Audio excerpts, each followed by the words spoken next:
I believe is the way you pronounce it, and it says, can women become pastors of a church? You know, I suspect with this name, this might be somebody from Africa or one of these countries. It sounds kind of like that.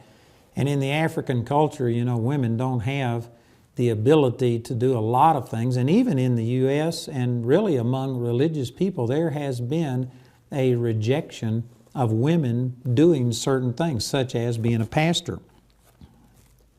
I was raised with that same doctrine and told that a woman could only teach young children, but as a man began to grow up, and once he became a man, that a woman couldn't teach a man, and that was from 1 Timothy chapter 2. I believe that that is a total misunderstanding of these verses. Look at this in 1 Timothy chapter 2 and in verse 11. It says, let the woman learn in silence with all subjection, but I suffer not a woman to teach, nor to usurp authority over the man, but to be in silence. For Adam was first formed, then Eve. And people have taken that and says that right there. It just clearly says that she's not supposed to teach a man. That's not what this says. It says, I suffer not a woman to teach, nor to usurp. The word usurp means to take violently or to take by force authority over the man. Not over men, M-E-N, but the man, M-A-N, talking about one man. If you look over in 1 Corinthians chapter 7, where once again it talks about the women being in subjection to their husbands, you will find that it says, as also saith the law. When did the law ever give any command that a woman couldn't teach or do things like that? Matter of fact, you find in the law that Miriam was a prophetess. You find that Huldah was a prophetess. You find that Deborah was a prophetess and even a general and led out and fought a war. When did the Old Testament say that women couldn't do things? What it's referring to is going back to Adam and Eve and how that the woman, the wife, was supposed to be subject unto the man, her husband. This is not talking about women in general being subject unto men in general. And see, this is the way it's been taken, and people just will say that right here it says that a woman can't teach a man. No, it says a woman can't usurp authority over the man, over her husband. All this is pointing out is that you don't want a person pastoring a church who the woman is this strong person and her husband is this little wimpy guy over there and she dominates him and controls him. That's out of order whether you're pastoring a church or not.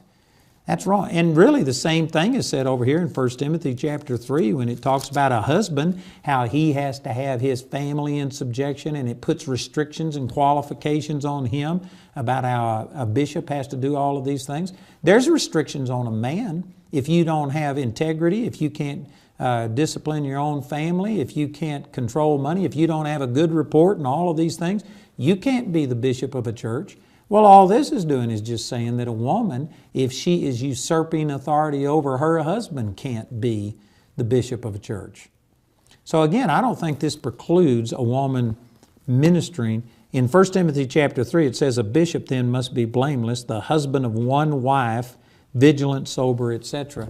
And if you take this in its context, I don't believe this is saying that a person who's been divorced couldn't be a minister of a church. It's talking about the culture they lived in. There were people that were living in polygamy, and the New Testament church was turning this model around and turning against polygamy based on Jesus' teaching that there was just supposed to be one man for one woman. And so the leader of the church should be the husband of one wife. In other words, there needs to be just one mate, not multiple mates. And many times in Scripture, the Scripture talks about man as just referring to mankind, not male or female. So I wouldn't argue with a person that says that a pastor has to be a male. I'm not going to argue with you over this, but I certainly am not going to argue with anybody if a woman was a pastor, as long as the husband has not had his authority usurped. It's not against his will. You know, an example of this to me is Marilyn Hickey. Marilyn Hickey pastored and was the dominant one because she was a better teacher than Wally Hickey. And so she was on television and she was the pastor of the church. But actually, Wally was the head of the home and he was 100% behind Marilyn. He supported her. He was like the administrator of the church.